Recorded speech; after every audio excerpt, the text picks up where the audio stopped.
Hey guys, welcome in. Today we got some optical illusion art for you guys on a checkered ball that we are doing. I've seen this in my classroom done a few times, but I have never tried to do it. So I'm going to start out middle of the paper, circle.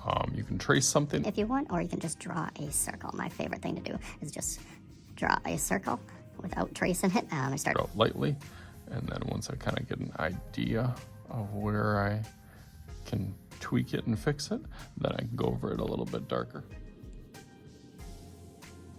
Okay, nice, that looks great. Not perfect, but it doesn't have to be perfect. Start with some of the lines.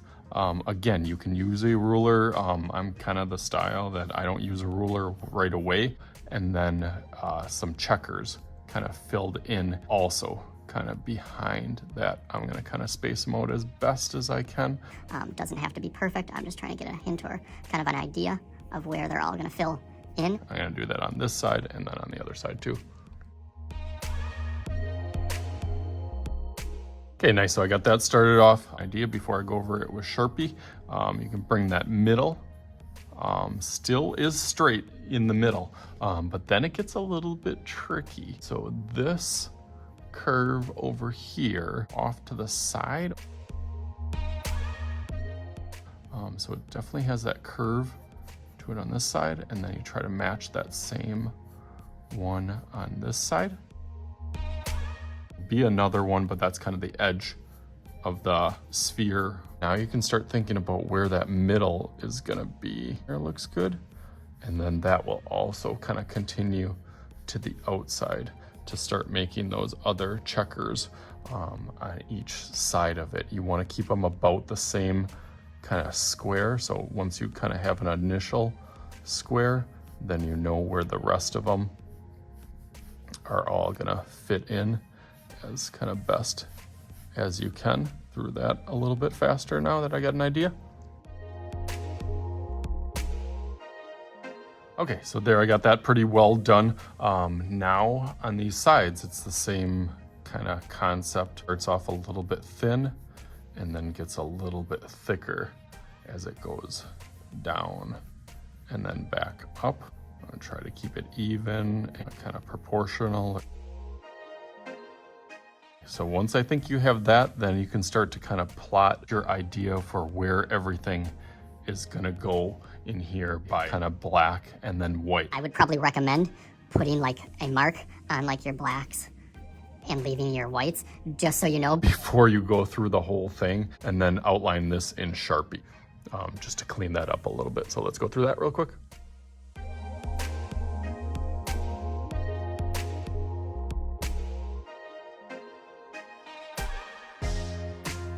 Okay, so I got a good kind of mapped out section, but I definitely feel some of that frustration that many of my students have felt while doing this project, figure out which ones are gonna be black and which ones are gonna be white. I still wanna keep that kind of just filling it in before I completely fill them in. So I'll go through that real quick.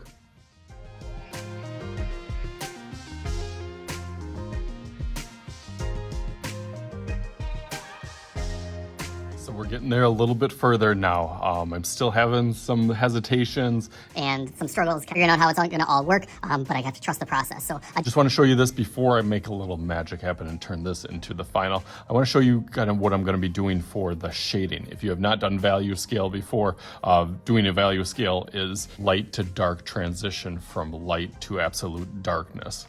And in my class, we kind of practice that on doing a sphere, cone, cylinder, all those little shapes on here. But I do have those once they're done. That create their own without kind of the little guidelines. But that's what I'm going to basically be trying to do on here, is kind of get that value to make it look like something you can actually grab and something that optical illusion comes off of the paper. So how I'm going to be doing that is kind of using the side of my pencil and blending really, really dark as it goes and progresses out to the outside. Let's make a little magic happen with this one, just like, all right, There it is. So my first time trying the optical illusion of the checkerboard ball kind of sphere coming outside.